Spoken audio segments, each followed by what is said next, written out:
네, 시청자 여러분 안녕하십니까? 김우진입니다. 한국은행 금융통화위원회가 오늘 열린 새해 첫 통화정책방향회의에서 현 기준금리 연 3.5%를 조정 없이 동결했습니다. 8차례 연속 동결인데요. 금통위는 대출 부실과 악화된 경기를 고려하면 금리를 낮춰야 하지만 가계대출 증가세가 확실히 꺾였다고 보기 어려운 만큼 일단 다시 금리를 묶고 물가와 가계부채, 미국 통화정책 등을 더 지켜보자는 판단입니다. 기준금리 인하에 대한 기대감이 사라진 상황에서 대출 이자 등 늘어나는 빚을 감당해야 하는 자영업자와 소상공인 등 서민들의 시름이 여전히 깊은데요. 모쪼록 더 현명한 금융정책으로 가계부채도 물가도 안정을 되찾아 서민들의 숨통이 트일 수 있기를 바라는 마음입니다. 강원도의 오늘과 소통하는 시사 큐레이터 생방송 데이사이드 시작하겠습니다.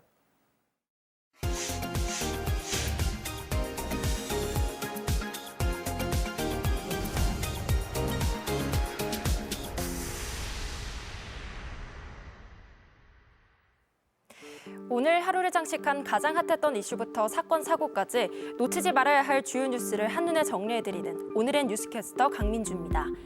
이낙연 전 더불어민주당 대표가 오늘 오후 2시 탈당을 공식 선언했습니다. 이 전 대표는 국회에서 기자회견을 열고 이재명 대표에 대한 사퇴와 통합비대위 구성 요구가 받아들여지지 않아 독자 노선을 택했다며 결별 이유를 밝히고 여야당의 독점 정치구도 타파를 위한 제3지대 신당 창당 구상도 덧붙였습니다. 이 전 대표의 탈당 선언으로 이준석과 연계한 제3지대 빅텐트 현실화에 이목이 쏠리고 있는데요. 한편 민주당 의원 129명은 명분 없는 창당은 윤석열 정권을 도울 뿐이라며 당의 분열을 막기 위한 탈당 반대 성명을 발표했습니다. 이준석 전 대표와 이낙연 전 대표의 빅텐트가 성사될 경우 중도표의 분산을 우려하고 있는데요. 총선 90일을 앞두고 핵심 변수로 떠오른 이낙연 전 대표의 행보와 제3지대 세력의 부상이 총선에 어떤 영향을 미칠지 귀추가 주목됩니다. 강원대학교 병원 소아청소년과 교수 11명 중 4명이 사직 의사를 밝히면서 도내 의료 인프라 공백을 우려하는 목소리가 커지고 있습니다. 원인은 전공의 부족에 따른 업무 부담 증가로 파악됐는데요. 병원 측은 아직 사직서를 제출한 것이 아니기에 상황을 지켜보며 논의 중이라고 밝혔습니다. 응급실도 상황은 별반 다르지 않은데요. 작년 12월 강원대학교 병원 응급실을 찾은 환자가 8시간 동안 대기하다 숨진 사고가 있었습니다. 사고 이후 현재 응급실에는 전문의 5명과 전공의 4명, 간호사 39명이 근무하고 있지만 전공의 4명 중 2명이 자리에 없어 인력난은 여전한 상황입니다. 한편 강릉의 한 응급실에서는 의사가 폭행을 당하는 일도 있었는데요. 잇따른 응급실 사망 사건과 폭행 사건, 의사 인력 충원도 중요하지만 처우 개선과 지방정주 여건 마련 등 실질적인 대책이 절실해 보입니다. 아시아 축구 최강자를 가리는 2023 카타르 아시안컵이 한국 시간으로 13일 막을 올립니다. 카타르 5개 도시 9개 경기장에서 다음 달 11일까지 펼쳐지는 이번 대회에서 대한민국 축구 국가대표팀은 64년 만에 우승에 도전하는데요. 우리나라 축구팀은 2002년 한일 월드컵 4강, 2012년 런던 올림픽 동메달, 그리고 아시안게임 남자 축구 역대 최다인 6회 우승을 차지했지만 아시안컵과는 인연이 없었습니다. 참가팀이 4개국에 불과했던 1956년 1회 대회와 1960년 2회 대회에서 2연패를 달성한 이후 4차례 준우승한 것이 전부인데요. 하지만 이번 대회는 손흥민과 이강인, 김민재, 황희찬 등 유럽 빅리그에서 활약 중인 최고의 선수들이 포진돼 있어 우승에 대한 기대감이 그 어느 때보다 높습니다. 조별리그 2조에 속해 있는 대한민국은 15일 월요일 오후 8시 30분 바레인과 첫 경기를 치르는데요. 아시아의 호랑이 한국 축구가 64년 만에 정상 도전에 나서는 그 여정에 힘찬 응원 보내주시기 바랍니다. 지금까지 오늘의 뉴스캐스터 강민주였습니다.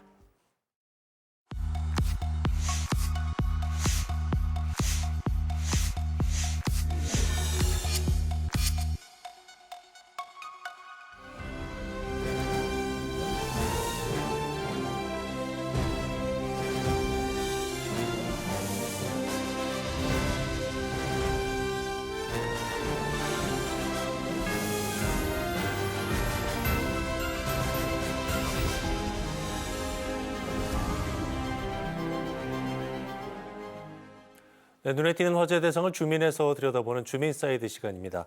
전 세계 청소년들의 겨울 스포츠 축제죠. 2024 강원 정계 청소년 올림픽 대회가 8일 앞으로 다가왔습니다.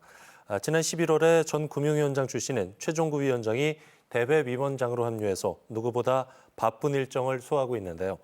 최종구 대표 조직위원장 모시고 대회 준비 과정과 역대 국제대회를 잇는 성공 전략에 대해 자세히 얘기 나눠보도록 하겠습니다. 위원장님 안녕하십니까? 네, 안녕하십니까? 네. 시청자 여러분께 새해 인사 먼저 해주시기 바랍니다. 네, 강원도민 여러분 안녕하십니까? 새해 복 많이 받으십시오.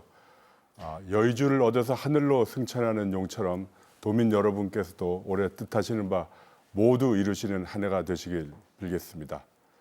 그리고 다음 주부터 우리 강원도에서 열리는 동계 청소년 올림픽에도 많은 관심과 성원 보내주시기를 부탁드리겠습니다. 감사합니다. 자, 그럼 본격적으로 대회 관련된 얘기 해보죠. 그동안에 조직위가 진종호, 이상화 공동위원장 체제로 이어오다가 최 위원장님 합류로 이제 3인 체제로 바뀌었습니다. 네. 전 금융위원장 출신이시고 행정 경험이 풍부해서 조직과 효율적인 인력 관리 등 특별한 역할을 기대도 좋을 적임자라는 평가가 있었는데요. 위원장직을 수락한 배경이 뭔지 좀 궁금합니다. 네, 사실 저도 처음에 제의를 받았을 때 제가 과연 할 수 있을까 하는 그 망설임과 걱정이 있었습니다. 무엇보다도 제가 이 분야의 경험이 없고 또 대회가 얼마 남지 않은 시점에서 제의를 받았기 때문에 더욱 그랬습니다. 그렇지만 대회를 조금이라도 성공적으로 운영하는데 완수하는데 제 힘이 필요하다면 그것도 영광이겠다 싶었고 특히 또 대회가 열리는 지역이 제 고향인 강원도라서 남다른 의미가 있겠다는 생각을 하게 됐습니다. 예, 대회는 이제 다음 주 금요일 19일에 개막을 해서 2월 1일까지 14일간 열리게 되는데요. 네. 어떤 취지와 목적으로 열리는 대회인지 자세히 소개 부탁드리겠습니다. 네, 대회 제목에서부터 나와 있듯이 이번 대회는 성인 대회가 아니라 청소년 올림픽 대회입니다.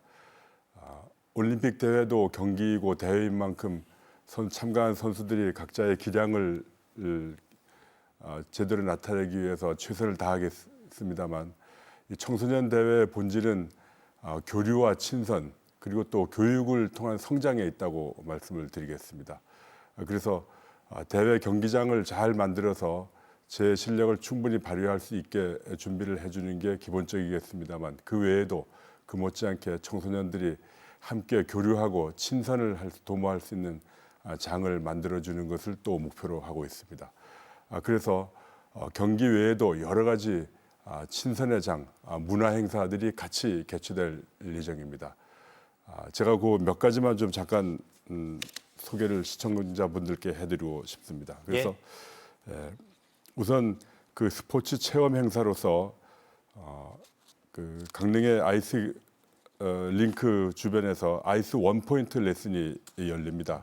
이 원포인트 레슨에는 쇼트트랙 국가대표였던 최민정 선수 그리고 또 피겨스케이팅의 전 대표인 박소연 선수들이 한 30명 정도씩 대상으로 해서 원포인트 레슨을 진행하게 되고요. 또 평창에서는 그 유명한 김연아, 유승민 선수들이 또 토크 콘서트를 개최하게 됩니다. 이와 함께 상당히 수준 높은 예술단체 문화공연이 예정이 되어 있습니다. 강릉 아트센터에서 국립현대무용단, 국립심포니 오케스트라, 그리고 국립합창단, 국립오페라단 등이 공연을 하게 되어 있습니다. 평소 우리 지역에서 보기 힘든 또 참관하기 쉽지 않은 공연들이 열리니만큼 시청자 여러분께서 놓치지 말고 꼭 관람하셨으면 좋겠습니다. 예, 경기도 아주 흥미로워질 것 같지만 문화축제의 장이 되지 않을까 이런 생각이 드는데요. 그렇습니다. 이제 개막까지 8일 남았거든요. 네. 무엇보다 대회를 안전하게 치르는 게 네. 가장 중요할 건데 경기장도 점검하셔야 될 거고 숙박시설도 점검하셔야 될 것 같고 여러 가지 이제 점검 포인트들이 많을 것 같은데 막바지 대회 준비는 잘 돼가고 있습니까? 네, 우선 경기장이 선수들이 이용하는데 전혀 불편함이 없도록 준비를 하는데 마지막 노력을 가하고 있습니다. 우선 정선, 횡성 그리고 평창에서 열리는 그 설상 경기의 경우에는 눈 뿌리는 작업 그러니까 제설 작업을 한창 진행하고 있는데 이제 거의 완료가 되어가고 있습니다. 그리고 또 강릉에서 열리는 빙상 경기장에는 얼음 만드는 제빙 작업이 막바지인데 다음 주 경기가 시작하기 전까지 무난히 다 완성을 할 수가 있을 것 예. 같습니다. 그리고 또 경기장 외에도 선수들이 묵는 숙소에 대해서도 안전하고 쾌적한 여건이 되도록 준비를 하고 있습니다. 두 군데 그 숙소가 마련됩니다. 강릉 원주대학의 대부분의 선수단이 묵고 또 일부 한 300명 정도는 정선에 묵게 되는데 침구도 모두 새 것으로 교체를 했고 4일마다 한 번씩 고온 세탁을 하게 됩니다. 그래서 여러 가지 우려하시는 바가 발생하지 않도록 준비에 만전을 기하고 있습니다. 수송 역시 공항에 도착했을 때부터 또 숙소에까지 안전하게 수송할 수 있도록 지금 예행 연습도 하고 있는 중입니다. 그와 함께 그 안전하고 영양가 있는 식단을 제공할 수 있도록 준비를 하고 있는데 바로 어제 그 강릉 선수촌에서 식음료에 대한 시식회가 있었습니다. 이 식단은 IOC와 함께 여러 달 동안 준비를 해왔고 어제 참석한 대부분의 참석자들이 만족감을 표했습니다. 그렇군요. 네. 이번 대회가 이제 15세에서 18세 사이에 세계 각국의 청소년들이 참가하는 대회다 보니까 네. 지난 세계 잼버리 대회하고 많이 비교가 되다 보니까 우려의 목소리를 내시는 분들이 사실 좀 있는 것 같아요. 준비 과정에서 우려가 되거나 미흡한 점들을 잘 보완해달라는 의미가 크지 않나 싶은데 네. 이런 우려에 대해서는 어떤 말씀 남기고 싶으십니까? 네, 그런 그 국민적인 우려가 있다는 것을 저희도 잘 알고 있습니다. 그렇지만 우선 결론부터 말씀드리면 그때 보셨던 또 우려하시는 일들은 일어나지 않을 거라고 저희들은 자신하고 있습니다. 우선 경기장의 경우 2018년 평창올림픽 때 사용했던 경기장이 그대로 사용되는데 물론 다시 점검하고 다 보완을 했습니다. 이러한 안전점검은 대회가 열리기 직전이나 대회가 열리는 동안에도 계속 될 것입니다. 그리고 또 숙소와 음식 같은 것도 조금 전에 말씀드린 것처럼 완벽을 기할 수 있도록 노력하고 있습니다. 이 숙소에 대해서는 IOC 음식도 마찬가지입니다만 IOC 점검단도 아주 그 만족함을 표시를 했습니다. 또 저희들이 이 준비하는 인력 면에서도 걱정하실 필요가 없다는 말씀을 드리고 싶습니다. 조직위원회가 한 180명으로 꾸려져 있습니다만 그중에 전체 인력으로는 한 30% 이상 그리고 부장 이상의 간부급으로 보면 60% 이상이 2018 평창 대회 때 조직위원회에서 근무를 하면서 경험을 가지고 있는 인력들입니다. 그래서 이분들은 어떠한 것들을 우선적으로 해야 되고 어떠한 데 문제가 생기지 않게 해야 된다는 점들을 아주 잘 알고 있고 그렇게 대처를 해나가고 있습니다. 물론 자만하지 않고 마지막 순간까지 점검하고 또 보완해 나가도록 하겠습니다. 예.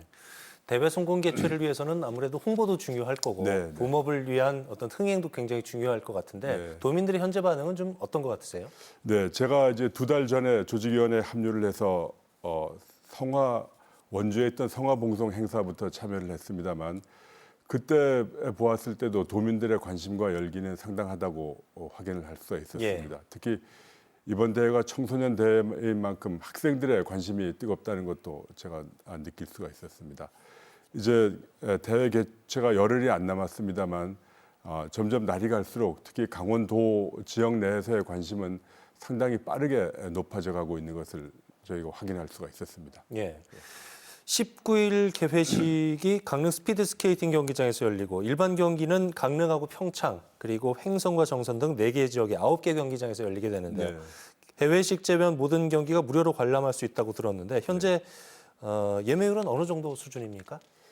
네, 사실 저희가 대회를 준비하면서 제일 좀 걱정했던 부분이 관중들의 참여 문제였습니다. 아무래도 청소년 올림픽이다 보니까 성인 올림픽에 비해서 알려진 선수들이 많지는 않고 그래서 과연 관중들께서 많이 와주실까 하는 우려가 있고 그래서 또 홍보에 열심히 노력을 했습니다만 아직도 그 부분이 저희가 제일 열심히 노력해야 될 과제라고 생각합니다. 그래서 전체 한 36만 석 정도까지 관중을 수용할 수가 있는데 처음에 한 25만 석 정도가 채워지기를 목표로 했습니다. 그런데 다행히 25만 석을 넘게 예매가 됐습니다.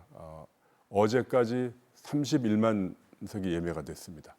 그렇지만 이 대회가 무료로 무료기 대회 경기가 관람이 무료이기 때문에 많은 그 중에 일부의 참석하지 않는 예매를 해놓고도 참석하지 않는 분들이 있을 거라고 생각을 하고 해서 좀 더 예매 숫자를 늘리려고 합니다. 그래서 당초 목표했던 25만 석은 물론이고 한 5만 석까지 지금 예매가 됐으면 하고 있습니다. 개회식 전까지 아직 좀 시간이 있으니까 예매 숫자는 더 늘어날 것으로 예상이 되고요. 네. 2018 평창 동계올림픽과 더불어서 지난해 열린 세계 산림 엑스포 등 굵직한 국제대회를 성공적으로 치러낸 경험과 비결이 있습니다. 우리 강원특별자치도는. 그렇습니다. 행정 전문가 출신 위원장 입장에서 볼 때 연이어서 성공적인 대회를 개최하기 위해서 어떤 방안과 해법이 필요하다고 보시는지요? 네, 조금 전에도 말씀을 드렸습니다만 이러한 대회가 성공적으로 치러지기 위해서는 무엇보다 선수들이 제 기량을 발휘할 수 있도록 경기장 시설이 잘 갖춰져야 되겠고요. 예. 그리고 또 이들이 편히 잘 수 있는 숙박 시설, 또 대회 기간 중에 영양가 있는 음식을 섭취할 수 있는 식음 서비스, 그리고 우리나라에 도착해서 경기장과 숙소까지 체증 없이 잘 이동할 수 있도록 하는 수송 대책, 그런 것들이 중요합니다. 이 부분에 대해서는 조금 전에 말씀드린 것처럼 저희들이 최선을 다해서 문제가 없도록 준비를 하고 있습니다. 그런데 이러한 부분 외에도 꼭 중요한 것이 또 조금 전에 말씀드린 것처럼 관중 참여입니다. 그래서 많은 관중들께서 참여하고 성원을 보내주시면 종합적으로 대회가 아주 성공적으로 운영되는데 그러한 기여를 할 수 있을 것이라고 생각합니다. 그렇군요. 이번 올림픽이 갖는 어떤 의미와 기대 효과에 대해서는 어떻게 보고 계세요? 네, 아무래도 이 청소년 대회라는 점이 특징인데 그에 대해서는 아까 말씀을 드렸습니다. 그런데 이 동계 청소년 올림픽은 역사상 4번째로 열립니다. 그동안 유럽 지역에서 3번이 열렸고요. 다 그 동계 스포츠가 아주 발달한 붐이 있는 그런 지역입니다. 아시아에서는 이번에 처음 우리나라에서 그것도 강원도에서 열리게 됩니다. 그래서 성인 동계올림픽과 청소년 동계올림픽을 다 치른 나라가 되고 또 강원도도 그러한 지역이 됩니다. 그래서 아시아 지역은 물론이고 세계적으로 우리나라와 강원도를 알리는데 큰 역할을 하게 될 것이라고 봅니다. 저희 조직이 사무실이 있는 알펜시아 지역에 있어 보면 요즘 그 외국인 관광객들이 스키 복장을 입고 많이 왔다 갔다 하고 있습니다. 거의 내국인 못지않은 비율로 외국인들이 많이 와 있는 것을 보고 있는데 이번 기회에 아마 우리가 이 강원도 지역이 특히 아시아의 다른 나라들한테 이 동계 스포츠의 메카로 널리 알려질 수 있는 그런 계기가 될 것이라고 생각합니다. 그리고 또 이번에 말씀드린 대로 스포츠 행사뿐만이 아니라 문화 행사가 많이 열리기 때문에 우리 강원도로서는 새로운 그 동계 관광 어떤 그 컨텐츠가 개발이 되었다, 이렇게 또 말씀드릴 수가 있을 것 같습니다. 위원장님, 바람을 담아서 끝으로 짤막하게 정리 말씀 부탁드리겠습니다. 네네. 이 의미에 대해서는 말씀드렸습니다만 다시 한번 이 대회를 안내해드리고 싶습니다. 이번 대회는 다음 주부터 19일부터 2주간 열리고 2월 1일에 폐막을 하게 됩니다. 모든 경기가 무료입니다만 꼭 인터넷에서 예매를 해주셔야 되겠습니다. 우리가 2018 때 느꼈던 그런 그 올림픽의 감동을 다시 한번 느끼시면서 이와 함께 열리는 그 문화 스포츠 행사도 많이 즐겨주시길 부탁드리겠습니다. 네. 자, 2024 강원 동계 청소년 올림픽의 최종구 위원장과 얘기 나눠봤습니다. 위원장님, 오늘 말씀 고맙습니다. 네, 감사합니다.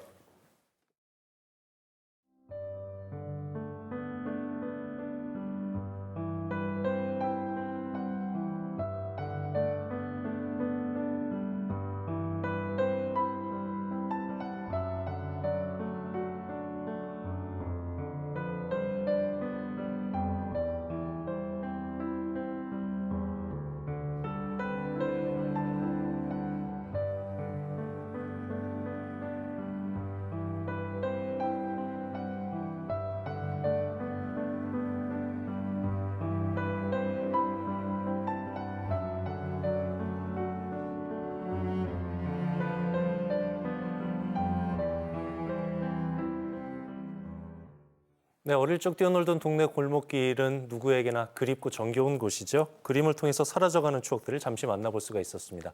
생방송 더 인사이드 함께하고 계신 지금 시각 7시 1분 지나고 있습니다.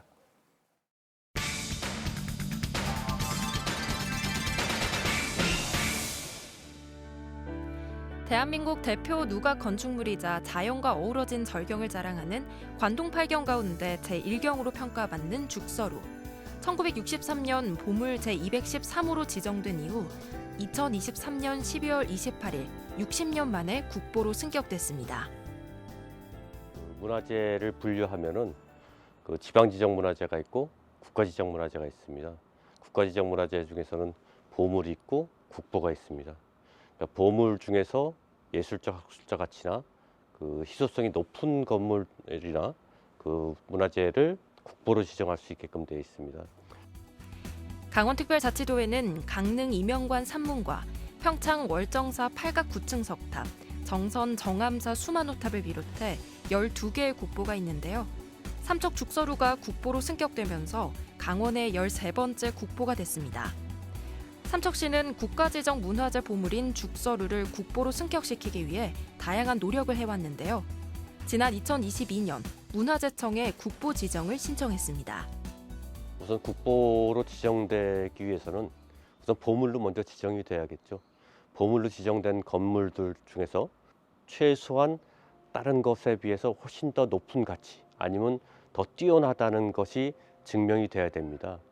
그러려고 하면 우선은 삼척시에서 이 죽서루에 대한 가치에 대한 부분을 상당히 면밀하게 많이 조사를 했고 학술회의나 뭐 이런 부분을 통해서 많은 지정 가치에 대한 부분을 조사를 해서 그 문화재청으로 이렇게 신청을 하면은 문화재위원 세 분의 현지 조사를 통해서 판단을 세 분이 먼저 하시고 그 판단이 이루어진 보고서를 가지고 그 문화재위원회 회부가 됩니다. 그래서 심의를 거쳐서 우선 처음에 검토를 하고 또 검토된 결과를 예고하고 그 다음에 또 이 예고된 것에 어떤 이의나 뭐 다른 부분이 없을 경우 심의를 거쳐서 그 국보로 지정을 하게 됩니다.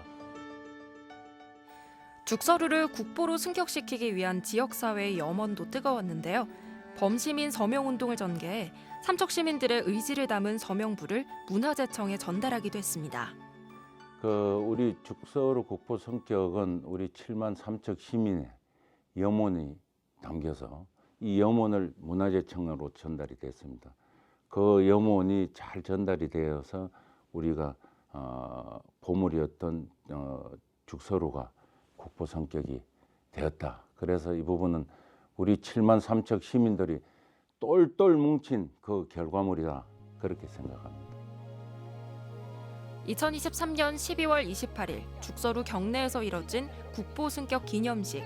삼척시는 문화재청으로부터 국보 지정서를 전달받았습니다.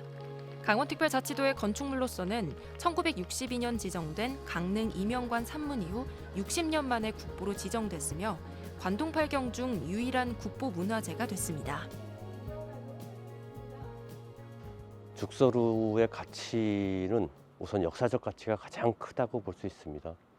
1266년도에 시에서 거기 올라가서 시를 지었다는 기록을 통해서 고려 말부터 벌써 죽서루는 존재했다는 것을 알 수 있고 그다음에 태종 3년 1403년에 처음 다시 한번 중건이 이루어지면서 그 현재 가운데 5칸의 그 규모를 완성한 것으로 보고 있고요. 그다음에 1530년과 1788년에 좌측에 우측에 한 칸씩 더 달아서 그 현재 7칸의 건물 현 건물이 완성됐다고 보고 있고 그 이후로 계속 현재까지 유지됐다고 볼 수 있습니다. 삼척 죽서루는 12세기 후반 이전에 건립된 것으로 추정되는데요. 조선 전기에 중건되고 조선 후기에 증축된 과정이 고스란히 남아있어 역사적인 가치가 높게 평가됐습니다. 또한 예술적 가치를 보면은 50천과 그 죽서루의 그 안반 위에 이 자연스럽게 세워진 그 형태가 자연적인 경관을 너무 빼어난 경관을 가지고 있습니다. 그래서 지금 명승으로도 지정되어 있는 상황이고 그런 예술적 가치가 또 인정이 된 부분이 있고요. 죽서루를 떠받치는 기둥은 자연 안방과 주춧돌 위에 각기 다르게 세워져 17개의 기둥 높이가 모두 다른데요. 이렇듯 자연과 어우러진 아름다운 건축물로서 예술적 가치도 인정받았습니다. 학술적인 부분으로 보면은 그 연역 자료에 대한 부분, 뭐 시나 이런 부분들이 굉장히 많은 그 기록 자료들이 남아 있다고 볼 수 있습니다. 그 기록 자료들이나 이런 것들을 보고 판단을 함으로써 이 역사적 학술적 가치가 높다는 것을 판단할 수 있기 때문에 국보로 충분한 가치가 있다고 판단이 돼서 지정이 됐다고 봅니다. 조선의 임금 숙종과 정조의 어제시를 비롯해 죽서루의 경관을 소재로 한 다수의 문학, 회화 작품들이 남아 있어 국보로서의 문화재적 가치를 갖췄다고 할 수 있겠습니다. 강원특별자치도의 첫 번째 국보다 이렇게 말씀드릴 수 있다는데 큰 의의가 있다고 생각합니다. 유일하게 이번에 삼척죽서루가 관동 활경 중에서 국보로 승격됐다는 데 큰 또 의미가 있고요. 지금까지 죽서루는 경관적 가치가 많이 논의가 됐습니다. 그런데 이번 기회로 역사적 가치와 문화적 가치가 함께 어우러지는 그런 명실상부한 그야말로 자연 속에 있는 그 아름다운 건축물로 국보가 된데 또한 의미가 있다고 봅니다. 그리고 이번 그 국보 승격은 단순히 보물에서 국보로 되어 있다는 그런 뜻보다는 우리 7만 3천 시민들의 문화에 대한 어떤 그 품격의 상승이라고 저는 또 생각을 합니다.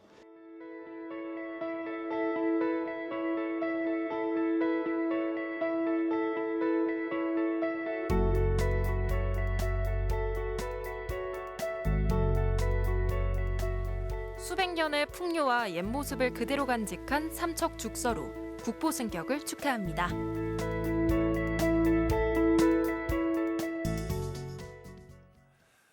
네, 올겨울 한파와 폭설로 고드름 낙하 사고 위험이 커지고 있는데요.